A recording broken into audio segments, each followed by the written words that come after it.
Diyos na Yahuwah, dakila ka po at makapangyarihan sa lahat. Ama, maraming salamat po sa patuloy mong pag-iingat sa bawat isa sa amin. Maraming salamat. Hanggang ngayon, buhay pa kami at malakas. Higit po sa lahat, taglay pa namin ang aming dakilang karapatan, ang tumawag magpuri sa iyong napakadakilang pangalan. Ama, patawad po sa aming mga pagkukulang. Patawarin mo po kami, Ama, sa lahat ng aming mga kasalanan. Pakilinisin nawang ganap ang aming mga puso't kaisipan, upang nang sa ganon maging karapat dapat kami sa iyong banal na harapan. Muli po, Ama, mag-aaral kami ng iyong mga katotohanan. Pakisangkap po sa amin ang mga katangiang aming kailangan, upang nang sa ganon buong linaw naming maunawaan ang mga aral na aming tatanggapin, sa mas lalo pong ikatataas ng uri ng aming mga paglilingkod sa iyo. Pakibasbasan mo po ang aming kapatid na mangunguna sa aming pagsamba. Sa kanila pong pagteteksto, isangkap sa kanila ang Espiritu Santo. Pagkaloob po ang katalinungan at karunungan nagmumula sa iyo. Upang nang sa ganun lahat po kami makinabang, tumibay, tumatag ang aming pananampalataya. Mas lalo pa kami maging kalugod-lugod sa iyong dakilang pangalan. Pakibasbasan mo po, Ama, ang mga handog na aming isinimpan. Magamit po nawa sa lahat ng kanyang kaukulan. Pakibasbasan din po ang aming mga ikinabubuhay, nang upang sa ganun may magamit kami sa aming mga pangangailangan. Higit po sa lahat sa ganito namin mga paghahandog sa iyo. Amang banal, buong buo ang aming pag-asa na dinidinig mo po ang aming panalangin. Pinatawad mo na rin kami sa aming mga pagkukulang at pagkakasala, sapagkat ang lahat ng po ito ay aming magalang na hinihiling sa iyo, sa pamamagitan po ng aming Panginoong Yahushua na aming dakilang tagapagligtas. Amen.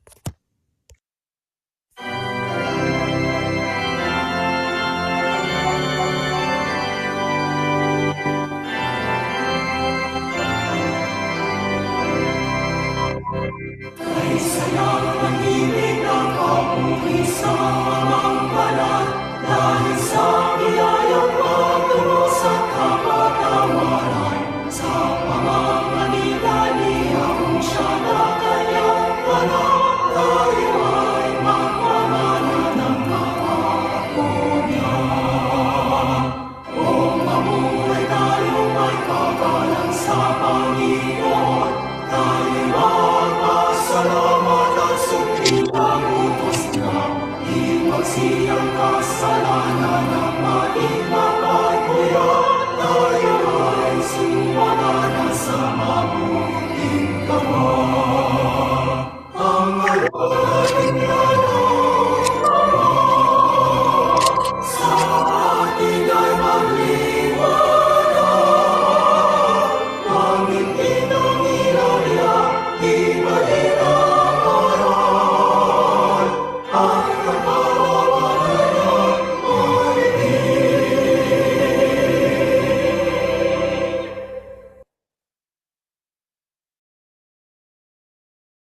Mga kapatid, tayo po ay mag-aaral ng mga salita ng Diyos. Mahalaga ito lalo na sa panahong ito na tayo ay nasa makabagong panahon na. Sa panahon ngayon ay napakarami pong tinig ang nag-aagawan sa ating atensyon. Katulad ng social media, trabaho, material na layunin, at walang katapusang pagiging abala ng tao. Sa gitna po ng ingay na mga ito, unti-unti ho nating nakakalimutan kung ano yung pinakamahalagang tinig na dapat na marinig natin, na ito ay ang tinig ng ating Panginoon Diyos sa pamamagitan ng kanyang bugtong na anak. Sinabi nga niya, siyang aking sinisintang anak, siyang inyong pakinggan, sapagkat alam naman natin na walang itinuturo ang Kristo na ganang kanya, kundi ito ay ang mga aral ng Panginoon Diyos. Marami po ang nag-aakala na ang pagsambay isa lamang lingguhang gawain, na tayo nagtatakda ng 1 oras, dadalo tayo doon sa pagtitipon na yon, May awitan, mayroong panalangin, maaaring yan ay sa kapilya, sa templo, o sa bahay. Di ho ba? Na ang akala nila ay ganun na lang kasimple yon. Ngunit, ayon po sa banal na kasulatan, ang tunay na pagsamba po ay higit pa riyan. Ito po ay buhay na nakasentro sa ating Panginoon Diyos. Hindi ho lamang sandaling nakalaan yung panahon yun para sa Diyos natin. Ito po ay nanggagaling din sa puso na nakatuon ang ating puso't isip sa ating Ama na ating sinasamba. Hindi lamang sa ating mga pag-awit, kasamang isip at puso, maging sa pananalangin. Ang ating pong pagsamba ay isang kahayagan ng pagpapasakop sa ating Diyos, na siya po ang ating Ama. Ito'y isang relasyon, hindi isang ritual. At sa gitna po ng mundong puno ng distractions, yung mga bagay na gumagambala sa isip ng tao, di ho ba? Tayo tinawag ng Panginoon Diyos para tayo ay matuto sa tamang sistema noong pagsamba sa Kanya, sa Ama. Pagsambang nakabatay sa kalooban ng Ama. Pagsambang hindi nakabatay sa ritualismo, kundi pagsambang totoong nakapagbibigay ng kaluguran sa Panginoon Diyos. Hindi lamang para malaman natin kaya tayo sumasamba kung ano ang mga aral na ating dapat na sundin, kundi kailangang maibuhay din natin yon. Kaya batay sa ating pag-aaral, ayon sa ating Panginoong Yahushua, Hamasiyak, mga kapatid, ano ang tunay na pagsamba sa Panginoon Diyos? Pakinggan natin ang mga talatang babasahin natin. Ito ho, sa aklat ng sa mga unang talata ng Biblia. Tandaan mo, darating ang panahon at narito na nga, na ang mga tunay na sumasamba ay sasamba sa Ama, sa Espiritu at katotohanan. Ganitong uri ng mga sumasamba na hinahanap ng Ama. Ang Diyos ay Espiritu, kaya ang sumasamba sa Kanya ay dapat sumamba sa pamamagitan ng Espiritu at katotohanan. Ayan naman sa Roma. Kaya mga kapatid, nakikiusap ako sa inyo, alang-alang sa maraming pagkakataong kinaawaan tayo ng Diyos. Ibigay ninyo sa Kanya ang inyong mga sarili bilang mga handog na buhay, banal at kalugod-lugod sa Kanya. Ito ang tunay na pagsamba sa Kanya. Hindi ba niya napapansin sa dalawang talatang pinagsama natin ay binanggit yung ito ang tunay na pagsamba? Di ba? Doon sa Juan, ang sabi ay ganito ang uri ng mga sumasamba na hinahanap ng Ama, na ito ang tunay na sumasamba sa Kanya. Kaya dito po sa aklat po ng Juan, ang nangyari diyan kasi ay kausap ng ating Panginoong Yahushua ang babaeng taga Samaria. Pinag-usapan nilang tungkol sa lugar ng pagsamba. Sabi nung babae na taga Samaritana, kaming mga taga Samaria, sumasamba kami sa bundok ng Samaritana, sa Gergesem. Kayo naman ay sa bundok ng Jerusalem, doon sa templo nyo, sa Jerusalem. Ngayon, ang sagot ng ating Panginoong Yahushua po diyan ay malinaw, na ang sabi ho niya ay ang Diyos ay Espiritu. Ang Espiritu, una, ay walang lamat, walang buto. Kaya ang pagsambang tama talaga ay yung pagsamba ng mga Hudyo sa pangunguna ng ating Panginoong Yahushua. Sambahin ng Diyos sa Espiritu, kaya walang material, walang mga rebulto, walang mga imahen na makikita sa paligid ng pinagsasambahan. Wala siyang pisikal na kalagayan. Kaya ang sabi diyan ay ang Diyos ay Espiritu, wala siyang pisikal, wala siyang lokasyon sapagkat ang Diyos ay kahit saan nandoon eh. Di ho ba? Kaya ang pagsamba ay hindi nakadepende kung nasaan ka, kundi kung ano ang nasa puso natin. Doon po nakabata yon.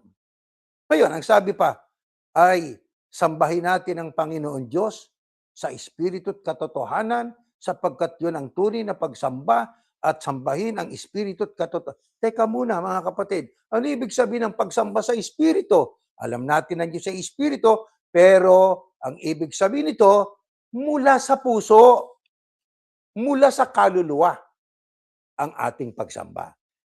Hindi ito napipilitan o ginagawa lang dahil po sa naging routinary na lang.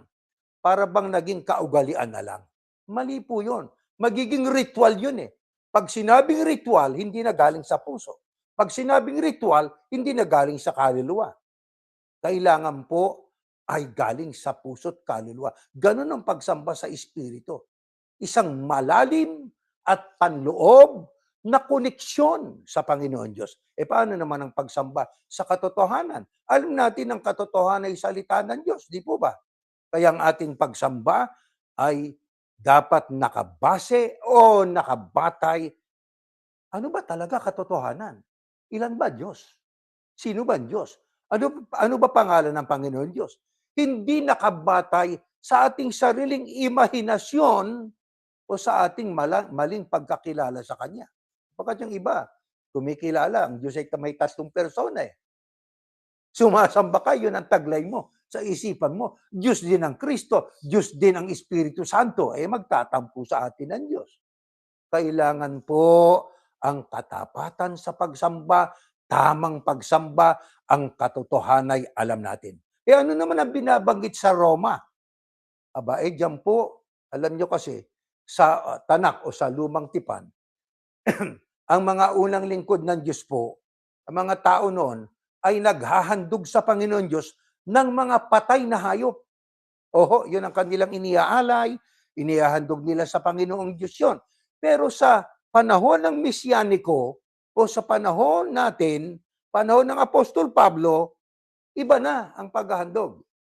Hindi na yung patay na sakripisyo, kundi isang buhay na sakripisyo. Pero sino ang isasacrifice natin? Ano yung buhay na sakripisyo niyon? Hindi na patay na hayop ang hinihingi, kundi yung ikaw, ako, kayo, tayo mismo, kailangan po tayo ay lalapit sa Diyos na isang handog na buhay. Ano ibig sabihin yan? Sa bawat araw po, mga kapatid, ng ating pakikitungo sa ating pamilya, sa ating kapwa, sa ating mga plano sa buhay, mga iniisip natin, dapat po nakaalay sa Diyos yun. Nakita niyo ba pagkakaiba niyan? Araw-araw, nakaalay sa Diyos yung iniisip natin, ang ating plano, ang ating pakikitungo sa ating trabaho, sa ating katrabaho, sa ating mga amo. At ang sabi pa ng Biblia, ang sabi ay kalugod-lugod sa Panginoon Diyos eh. Di ho ba? Ito ang inyong pagsamba at nakalulugod sa Diyos. Ibigay ninyo ang inyong handog, banal, kaaya-aya, kalugod-lugod sa Kanya. Ano ibig sabihin niya? Tinawag tayo po upang tayo ay umiwas sa kasalanan. Kaya ang Kristo isinugo hindi para doon sa mga banal. Siya isinugo para doon sa mga taong naligaw, mga taong makasalanan. Ano layunin? Para sila'y maakit na magbalik loob sa Diyos. Gumawa ng kabanalan kasabay ng pag-iwas sa kasalanan. Kaya yan ang ibig sabihin yan, yung pamumuhay na tama. Paano yung tama pamumuhay? Hindi ayon sa gusto mo. Yung pamumuhay na nakabatay sa salita ng Diyos, yon ang nakalulugod sa Ama. Ito ang wika, ang tunay na pagsamba sa Kanya. Spiritual worship. Pagsambang espiritual. Ang tunay na pagsamba kung ganon ay hindi nagtatapos lang sa ating pagdalo sa dako na pinagsambahan. Ang mismong pang-araw-araw nating pamumuhay, nakikita po roon kung tayo ay tunay na mananamba. Mahalaga po yun mga kapatid. Kaya kung ating pagsasamahin ang 2 talatang ito, Juan At ang Roma ay biglang sabihin nito ay ang pagsamba natin ay dapat maging tunay. Ang ating pagsamba nakabatay sa aral ng Diyos. Ang ating pang-araw-araw na pamumuhay ay nakikita ng aral na ating tinanggap, ating ibinubuhay. Yun ang mahalaga ron, mga kapatid. Paano tayo nakikipag-usap sa kapwa? Ano trato natin sa kapwa natin? Pag may nakita tayong mali, hinuhusgahan ba natin? Wag, sapagkat tayo may nagkakamali. Malinis na puso sa pang-araw-araw na pamumuhay at sa ating pakikitungo, nakikita ang tunay na pagsamba sa Panginoon Diyos. Sana itong ating pag-aaral na ito, lalo na sa panahong ito ng mundo ay, napakasama na. Ilang mga sundalo ng mga Amerikano ang nangamatay na. Ang iba doon ay mga Filipino-American soldiers, mga army. Napakagulo na itong panahon natin eh.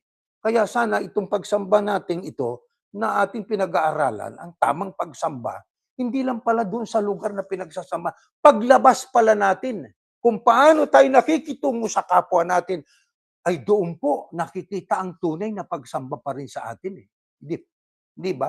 Ipinabubuhay natin. Bakit mahalaga ang pagsamba na tunay sa Diyos? Next slide. Ganito nakasulat, mga kapatid. Ayan. Halika kayo, lumuhod tayo at sumamba kay Yahuwah na lumikha sa atin. Dahil siyang ating Diyos at tayo ang kanyang mga mamamayan na gaya ng mga tupa sa kanyang kakawan na kanyang binabantayan at inaalagaan. Kapag narinig ninyong tinig niya, Kolosas, itanim ninyong mabuti sa mga puso nyo ang mga aral ng Kristo. Paalalahanan at turuan nyo ang isa't isa ayon sa karunungang kaloob ng Diyos. Umawit kayo ng mga salmo, himno, at iba pang mga awiting espiritual na may pasasalamat sa Diyos sa mga puso ninyo at anuman ang ginagawa nyo, sa salita man o sa gawa, gawin nyo ang lahat bilang mananampalataya sa Panginoong Yahushua at magpasalamat kayo sa Diyos Ama sa pamamagitan niya. Yung dalawang talatang yan, mga kapatid, ay nagtuturo ng tungkol sa tunay na pagsamba sa Diyos. Kung paano dapat mamuhay ang isang mananampalataya. Bagamat magkaiba ng panahon, ang awit sinulat sa lumang tipan yan eh. Ang Kolosas bagong tipan. Hindi po ba, mga kapatid? Pero isinulat yan. Binibigyan nilang diin, kapwa ng talatang yan, ang pagpapakumbaba, pasasalamat, at ang buong buhay na pag-aalay sa Panginoon Diyos. Puntahan natin ang aklat ng awit. Ang sabi diyan ay maliwanag, mga kapatid. Pagyukod, halika kayo, lumuhod at tayo sumamba. Ang pagyukod at sa kapagluhod sa ibang talata ng Biblia ay isang aksyong pisikal na nagpapakita ho ng pagpapasakop, paggalang. Itinuturo nito, mga kapatid, ayon dyan sa ating binasa, ang tunay na pagsamba ay hindi nagsisimula sa kung ano kaya ang ating gagawin, kundi kilalanin natin na ang Diyos ay mas mataas kaysa atin. Kaya siya dapat sambahin eh. Tayo mababa sapagkat tayo nilikha lang. Di ba maliwanag? Dahil siyang ating Diyos at ay kanyang mga mamamayan. Siyang lumikha ang wika sa atin. Kaya mga kapatid, kung siya ang lumikha sa atin, katulad po ng sabi ni Haring David po dyan, siya ang ating pastol na tayo kanyang binabantayan at inaalagaan. Siyang tunay na pastol talaga. Overall na pastol. Ang Kristo'y pastol din sa mga kawan, sa mga huling araw. Pero sa pulmula, ang talagang pastol ay ang Diyos. Kaya kung siyang ating pastol at tayo tunay na mananamba, sabi diyan, aalagaan tayo. Poprotektahan tayo, babantayan tayo, ibibigay sa atin ng Diyos ang pangakailangan natin. Ano lang ibig sabihin? Itinuturo po sa aklat ng awit, ang ating pong sarili ay dapat nakadepende sa Diyos. Puntahan naman natin ang Kolosas. Ang itinuturo po dyan ng Apostol Pablo ay maliwanag sa versikulo 16 na ang salita ng Kristo ay hindi lamang dapat basahin. Hindi lang basta nagbabasa, kundi dapat manatili ito ng sagana sa ating mga puso. Ito ang nagiging pundasyong matibay ng ating karunungan at maging sa ating pagdidesisyon. Magdidesisyon tayo, may tinanggap tayong salita ng Panginoon Diyos sa pamamagitan ng aral ng Kristo, nakabatay ba yon? Doon nakabatay dapat ang ating maging decision making at ang ating mga sasabihin sa kapwa natin. At saka isa pa, dapat maunawaan din po natin dyan, nang sabi ng Biblia, ay, ayun, no? Ano man ang ginagawa nyo, salita at gawa, gawin nyo bilang mga mananampalataya sa Kristo. At ang sabi po dyan, ay paalalahanan at turuan yung isa't isa ayon sa karunungang kaloob ng Diyos sa makatuwid. Ang pagsambay, hindi lang pang sarili ko, sasamba ko, para makinabang ako, para sa akin ito, tumibay ako. No, ang pagsamba ay kailangang ikonsidera natin ang iba nating kasama sa pagsamba. Meron diyan dumadalo, may problema sa pamilya. May problema sa kanyang pisikal na katawan. May dadalo diyan kung yan ay sa bahay-bahay o sa dako na pinagsama-samahan natin na pagdausan ng pagsamba. Meron diyang mga ika nga ay parang aping-api, binubuli sa school. Sa trabaho, binubuli rin. Maliit pa ang sweldo. Ang sabi nga, paalalahanan. Turuan ang isa't isa ng ayon sa karunungan ng Panginoon Diyos. Ibig sabihin, palakasin ang buhay espiritual ng ating kapatid. Kaya hindi lang yung ating sarili ang iniisip natin. Isipin din natin yung iba. Kapatid, kumusta po kayo? Kaya nagkukumustahan tayo, di ba? Mabuti naman po, kapatid. Kayo po, maayos din po. Salamat sa Panginoon Diyos.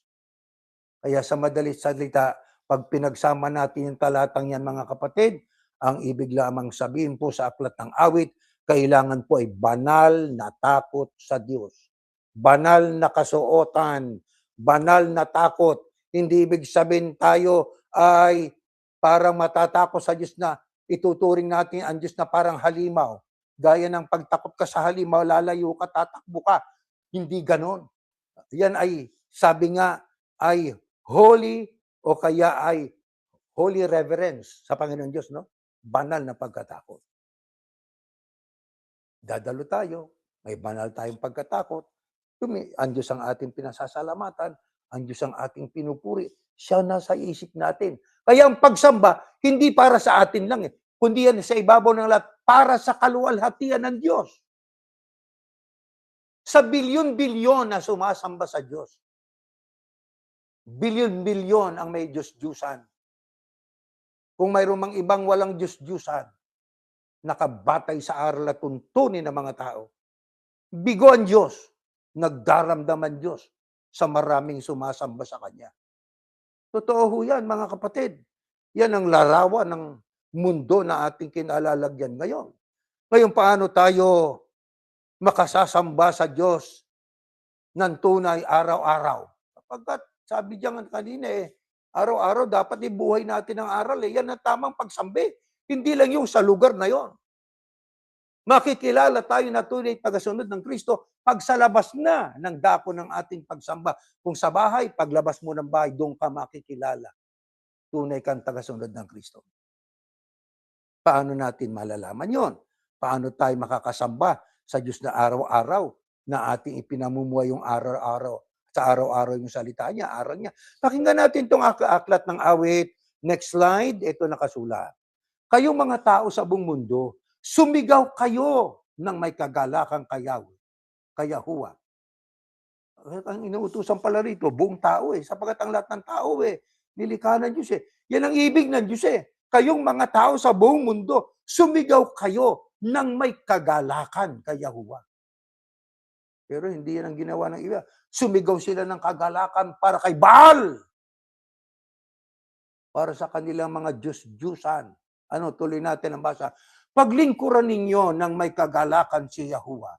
Lumapit kayo sa Kanya na umaawit sa tuwa. Kilalanin niyo si Yahuwah, ang Diyos.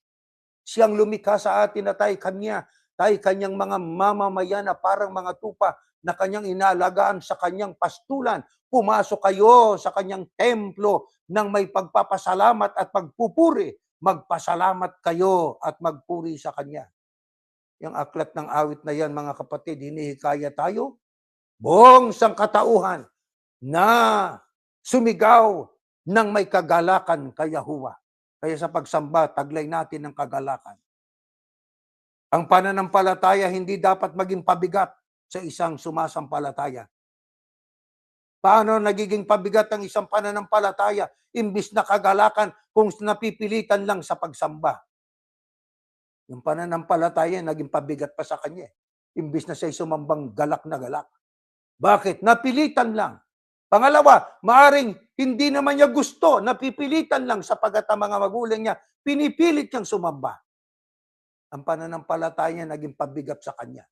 Pero kung alam mo ang pananampalataya mo, nakabatay sa kalooban ng Panginoon Diyos, alam mo ng pananampalataya mo, iisa lang ang tunay na Diyos, sasamba kang may kagalakan.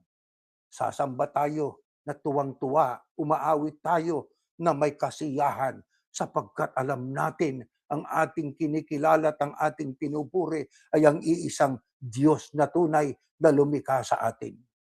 At siya ang Diyos na ang dahilan kaya tayo buhay. Siya ang Diyos na dahilan kaya hanggang ngayon tumitibok ang ating mga puso. Kapag kataglay natin yan sa ating pagsamba, nagagalak ang Diyos sa bawat isa sa atin.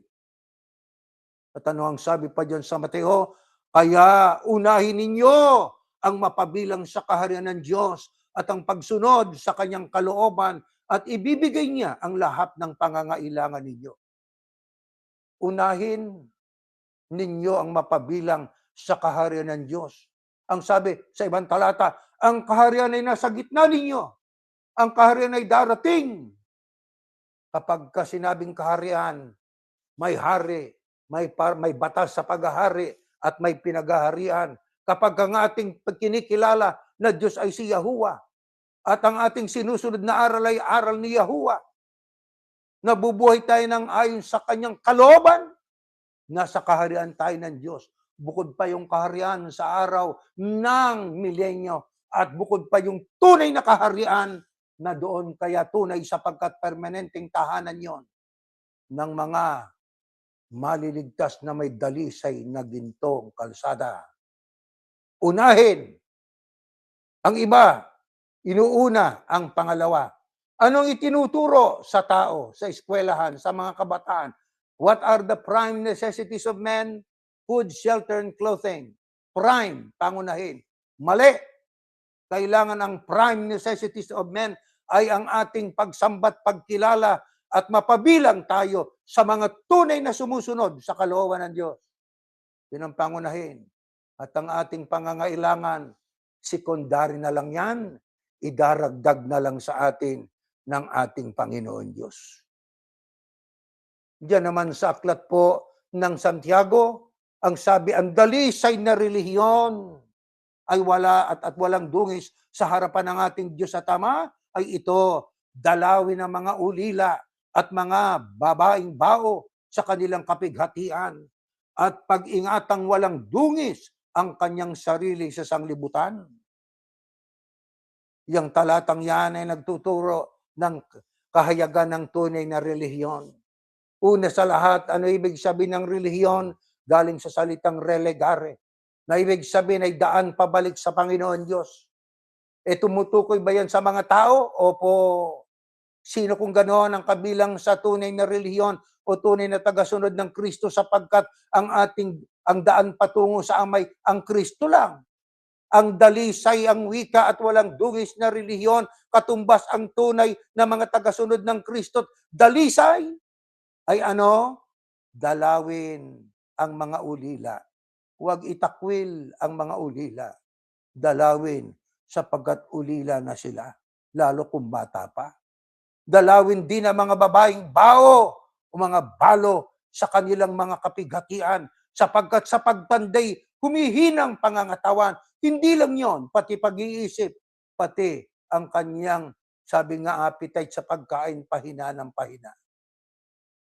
Sabi nga sa aklat ng Ecclesiastes, darating ang panahon, lalabo ang ating paningin. Darating ang panahon, kahit tunog ng gilingan ay hindi na natin madidinig. Darating ang panahon ni hakbang, hindi na natin magagawa. Kawawa ang mga yon. Dalawin natin sila. Tulungan natin sila.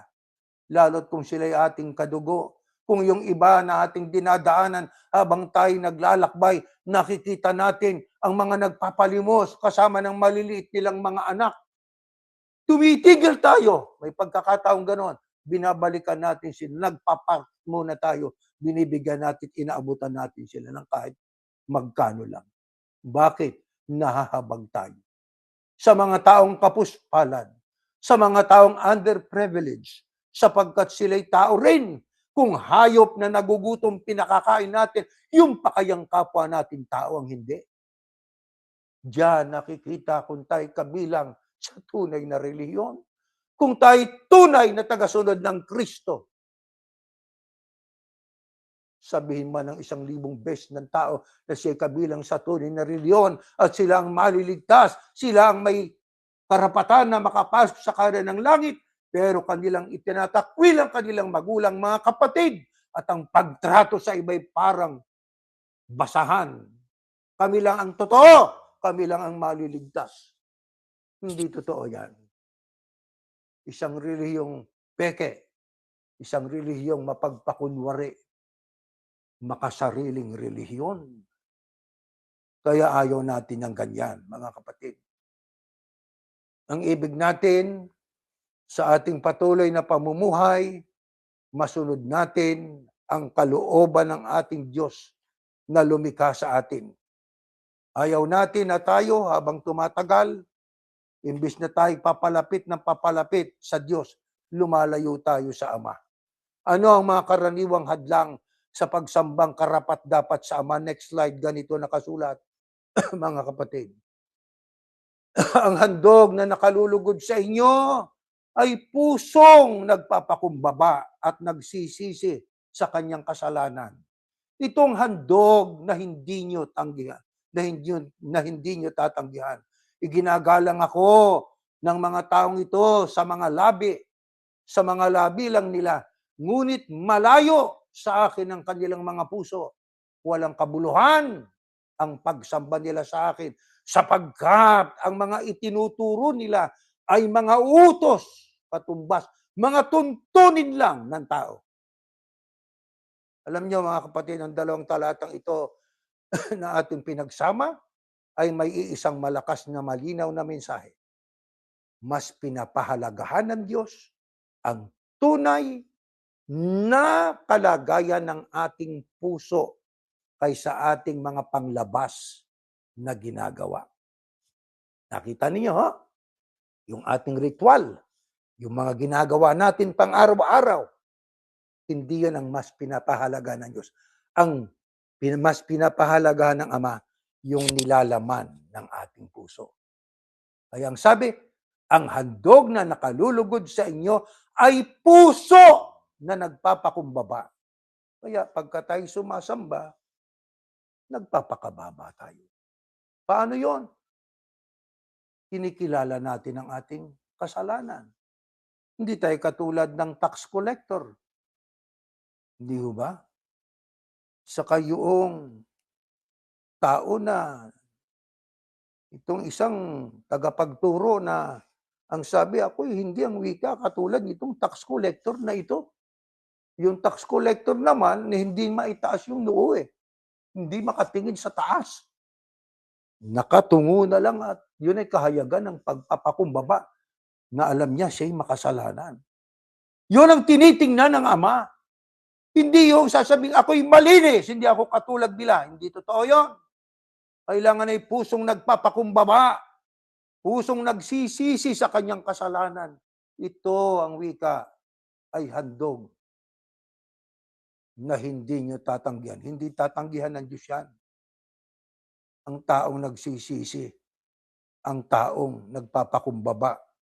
Alam nyo kasi ito'y isinulat ito si Haring David yan Ito isinulat ni Haring David po matapos siyang sabi nga ay nakagawa ng malaking kasalanan. Alam naman natin ang kasalanan niya Malaki, di ba? Hinarap siya ni Nathan.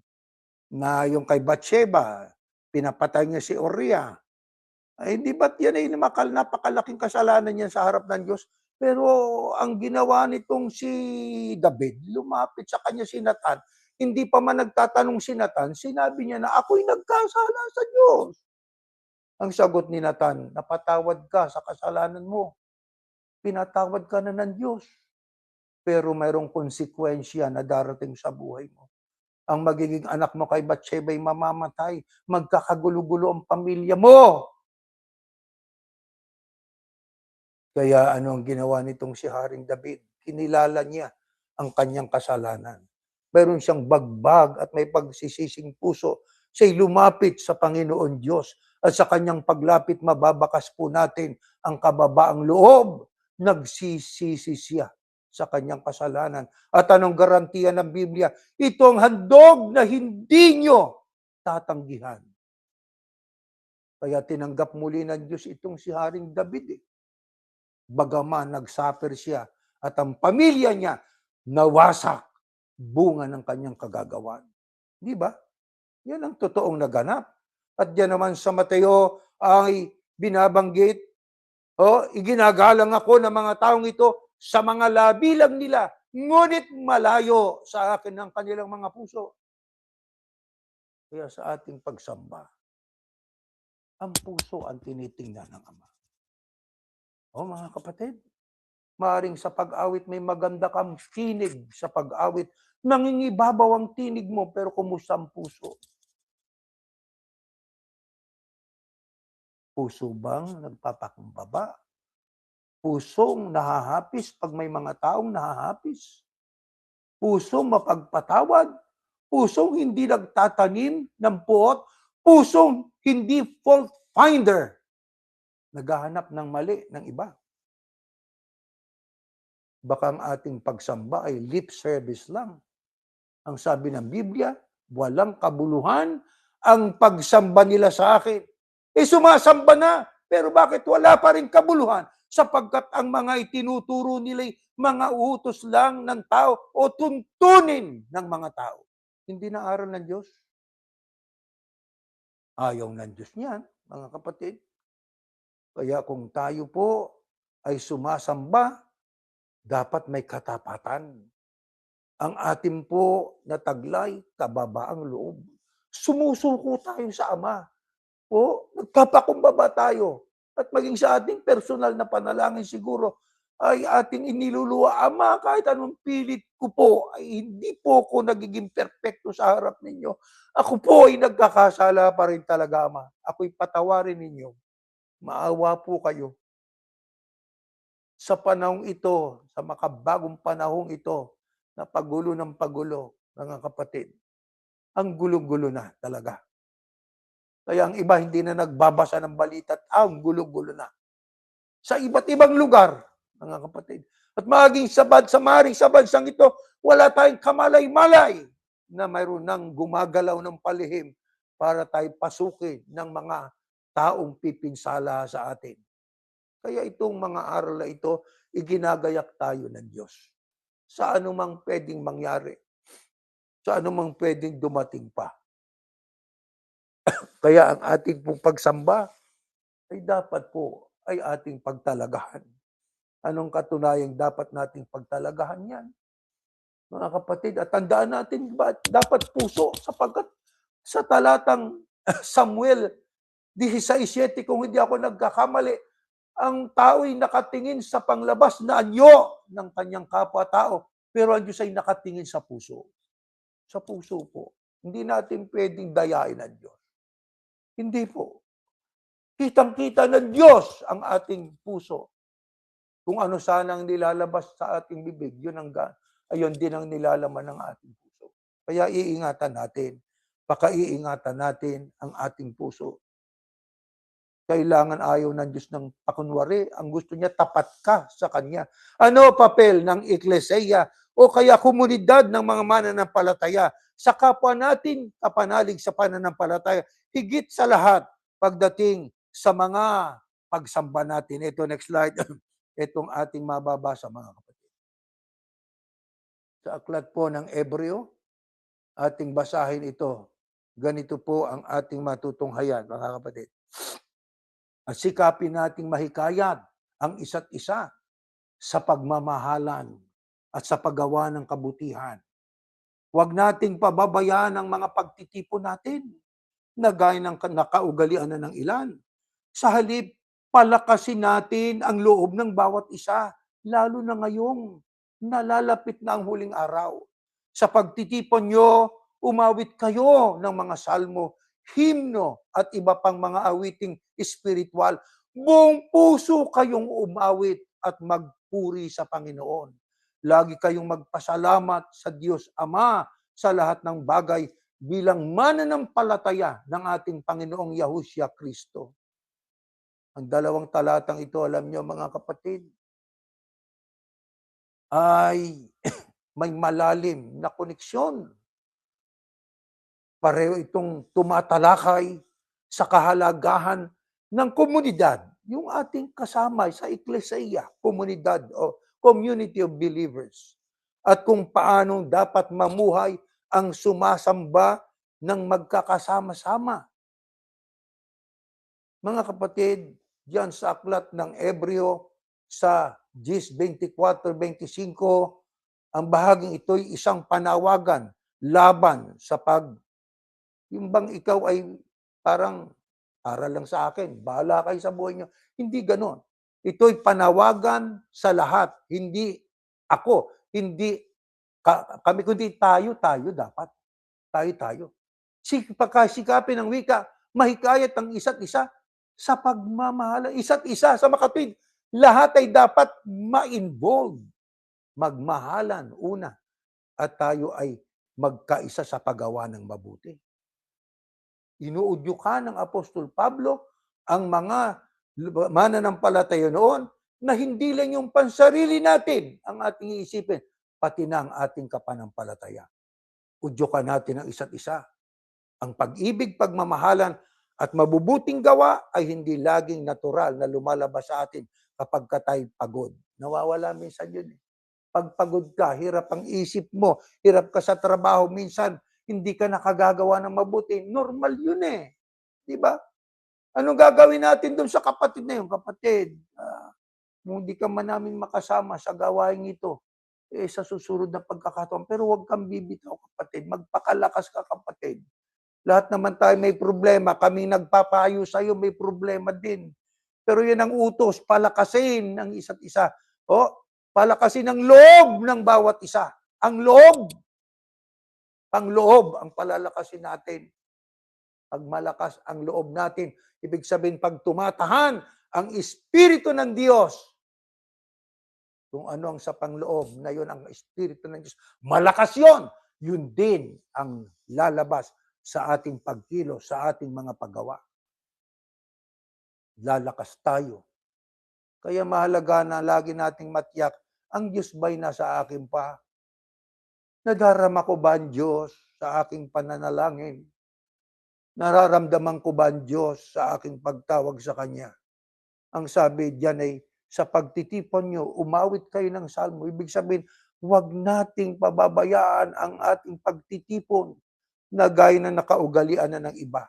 Lalo na po ngayon, mga kapatid. Huwag nating katamaran. May mga taong tumigil na noon kasi sa mga pagtitipon-tipon para mag-aral ng salita ng Diyos.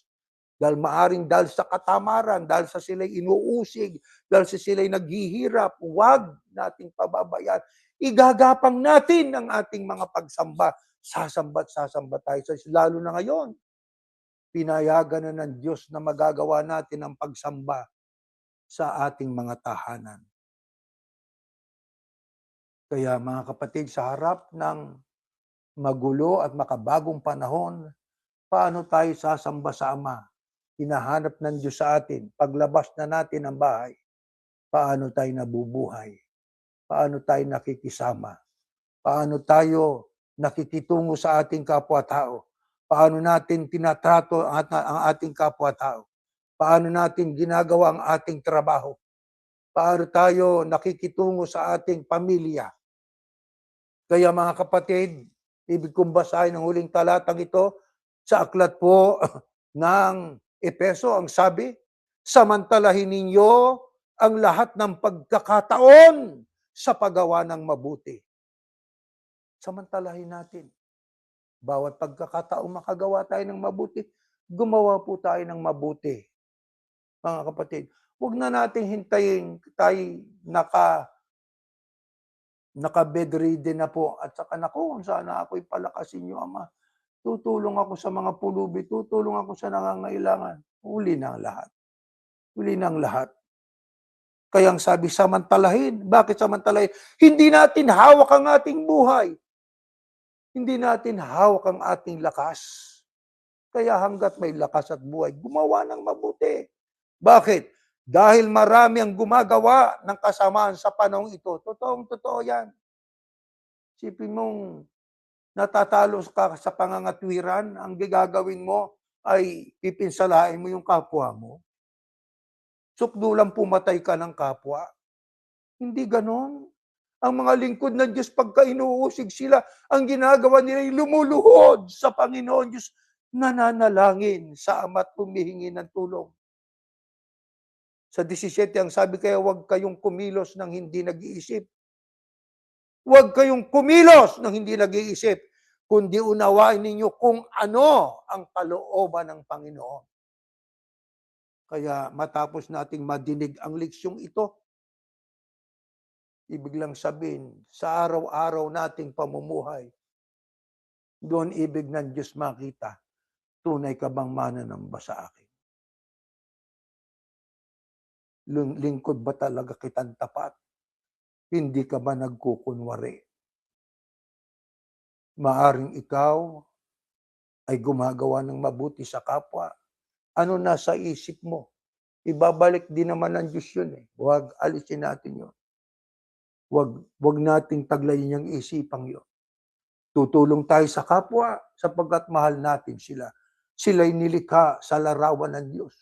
Ang pagtulong sa kapwa, mga kapatid, ay nakapagbibigay ng luwalhati sa Ama. Kaya sa mga kanya-kanyang tahanan, mga kapatid, hindi natin hawak ang panahon.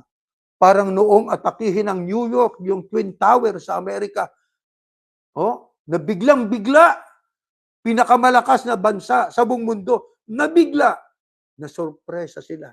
Tayo dito. Bagamat wala tayo sa New York, nakita natin yon sa ating mga telebisyon. Nabigla tayo. Sa isang iglap, ang sabi nga ng Biblia, pwedeng dumating ang anumang pagkapahamak. Sa isang iglap na hindi natin namamalayan, masusurpresa na lang ang tao. Kaya tayong mga tagasunod ng Panginoong Yahushua, mamalagi sa atin ang pag-ibig sa Diyos, pag-ibig sa kapwa, ibuhay natin sa araw-araw ang kanyang mga salita at aral na tinanggap, taglayin ng kababaang loob, nagsisising puso, ang ganong pagtawag sa Diyos ng ganong mga lingkod ng Ama, hindi tatanggihan ng Ama yun. Tumayo kayo at yan ang ating ipananalangin. Aming Panginoon, Yahuwah na aming Diyos, damang-dama namin kung paano mo po na gustong kami ay mapalapit sa iyo. Dama namin kung paano mo kami gustong malagay sa isang kalagayang kaaya-ayat na kalulugod sa iyo. Ang pagsamba, hanggat may lakas kami, hindi namin ito pababayaan. Ikaw ang lumikha sa amin. At ika'y bigong-bigo sa bilyon-bilyong mga tao. Sapagkat hindi ikaw ang sinasamba nila. Ang iba kung hindi ba sila sumasamba sa larawan, nakabatay naman sa tuntunin at aral ng mga tao. Ang kanilang mga sinusunod, sana bigyan mo sila ng pagkakataon na makapag-isip-isip din, mapagtimbang-timbang nila. Ano ba tong aming sinusunod? Aral ba ito ng Diyos o hindi? Sana dumating yon sa isip nila. Marami pa sila, Panginoon, sa bilang. Ang iba sa kanila ay kamag-anak pa namin. Pero hanggang ngayon, hindi kanila sinasamba. Wala silang kamalay-malay. Iba na ang kanilang sinusunod. Hindi na ikaw. Kaya kami nananalangin. Sana maawa ka po sa kanila. Gumawa ka po sana ng paraan. Maging sa kanilang panaginip, mapanaginipan nila ang mga salita mo. Matuto silang magbalik loob din po sa iyo. At sa buong puso na paglapit sa pagsisisi sa lahat ng kasalanan. Alam namin tatanggapin mo kami. Gaano man ang aming nagawang kasalanan. Ama, po ipunla mo lagit itanim sa puso't isipan namin ang kahalagahan ng pagmamahal sa iyo, sa ibabaw ng lahat, naging sa aming kapwa-tao. Tinitingnan mo, hindi ang panglabas. Ang puso ang iyong laging tinitignan. Kaya mamalagi sa amin ang pusong mababa't mapagpakumbaba, malinis sapagkat nagbabagong buhay upang mahanda kaming lahat sa mas mabigat na pagdating ng pagsubok, mas mabigat na iba't ibang pag-uusig na darating upang buong tatag at buong tapang maninindigan kami sa panig mo po, Ama. Ano man po ang mangyari sa buhay namin. Purihin ang iyong pangalang Yahuwah. Sinasamba ka po namin, Panginoon. At sana'y pinagindapat mo na kami sa ngalan ng iyong anak, ang Panginoong Yahushua Mashiach. Amen.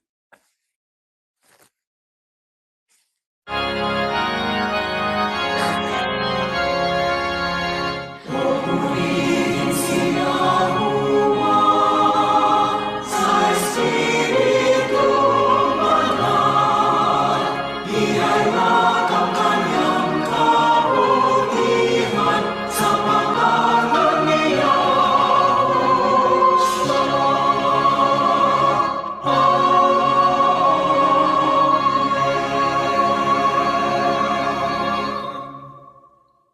Biyayang pagliligtas ng ating Panginoong Yahushua, ang pag-ibig ng Diyos na si Yahuwah, at ang patuloy na pakikilakip ng Espiritu Santo, sinawang sumaating lahat, ngayon at magpakailanman. Amen. Let us join every Thursday for 1001 Billion Questions to further explore what the Bible teaches. At saka patuloy nating ipanalangin po lahat ng mga leader ho ng mga bansa, sapagkat ang nangyayari ngayon kakaiba na, mga kapatid. Hindi naman lahat po ng nangyayari binabalita di ba? Na pinalalabas na para tayong nananalo sa giyera. Marami na ring napinsala sa gamit natin. Tandaan natin, mga kapatid, na pagka nilusob na ang Israel ng mga magkakaalyadong mga bansa galing sa norte, matutuyo ang ilog Euphrates, mga kapatid, pagka yan ay nangyari na, ang magliligtas ay hindi ho Amerika. Sapagkat ang Amerika, mukha ito'y hihina ito.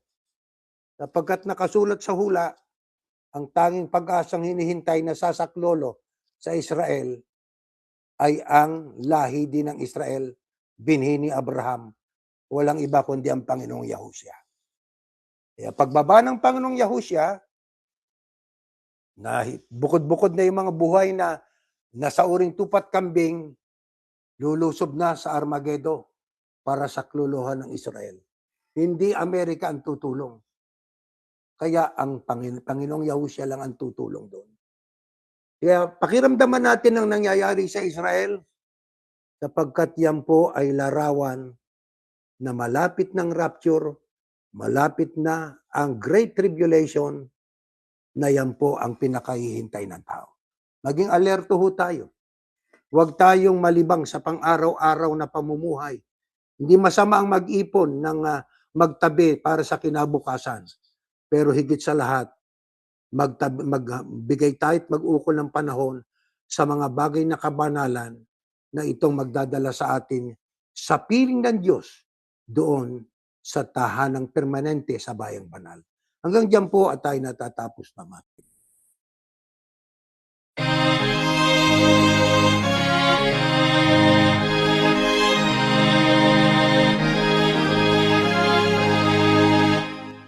Sa puso natin ang aral ng Diyos Yahuwa at maging matatag. Pagkakyat na darating araw ng paghuhukom o kaya siya'y tingin. Mga lamig ang iglesia, ipagtanggol